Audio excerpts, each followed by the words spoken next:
وكأي من آية في السماوات والأرض يمرون عليها وهم عنها معرضون وما يؤمن أكثرهم بالله إلا وهم مشركون أفأمنوا أن تأتيهم غاشية من عذاب الله أو تأتيهم الساعة بغتة وهم لا يشعرون قل هذه سبيلي أدعو إلى الله على بصيرة أنا ومن اتبعني وسبحان الله وما أنا من المشركين وما أرسلنا من قبلك إلا رجالا نوحي إليهم من أهل القرى أفلم يسيروا في الأرض فينظروا كيف كان عاقبة الذين من قبلهم ولدار الآخرة خير للذين اتقوا أفلا تعقلون حتى إذا استيأس الرسل وظنوا أنهم قد كذبوا جاءهم نصرنا فنجي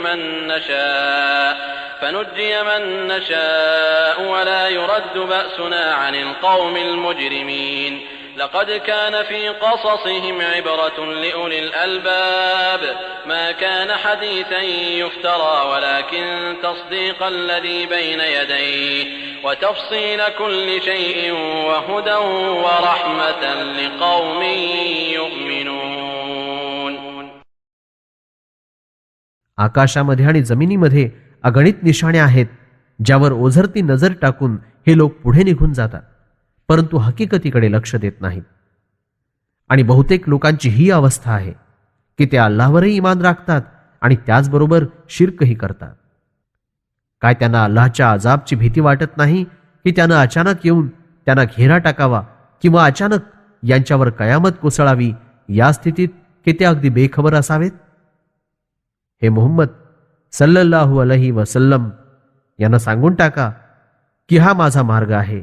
मी तर केवळ अल्लाहकडे बोलावतो आणि समजदारपणाच्या आधारावर उघड्या डोळ्यांनी मी यावर कायम आहे आणि माझं अनुसरण करणारेही. आणि अल्लाह प्रत्येक दोष आणि ऐबपासून मुक्त आहे. आणि मी त्या लोकांचा साथीदार कधी म्हणू शकत नाही जे दुसऱ्यांची भक्ती करतात. हे मुहम्मद सल्लल्लाहु अलैहि वसल्लम, तुमच्या पूर्वी जेवढे पैगंबर आम्ही पाठवले ते सर्व पुरुष होते ज्यांच्याकडे आम्ही वह्य केली होती, आणि हे सर्व पैगंबर वस्तीमध्ये राहणारे होते. का या लोकांनी जमिनीवर हिंडून फिरून पाहिलं नाही आणि त्या लोकांच्या परिणामावर नजर नाही टाकली जे यांच्या पूर्वी होऊन गेले? आणि खरी गोष्ट तर अशी आहे की जे लोक अल्लाहचा अदब करतील आणि त्याचा आज्ञाभंग करण्यापासून दूर राहतील, आखिरतमध्ये त्यांचंच उत्तम आणि चांगलं घर राहील. काय अजून ही गोष्ट तुम्ही ध्यानी घेणार नाही?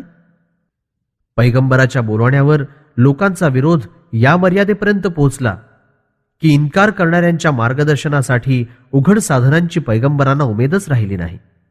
आणि त्यांनी हा विचार केला की आपल्या कथनाला लोकांनी खरं मानलं नाही, तेव्हा अचानक आमची मदत येऊन पोहोचली.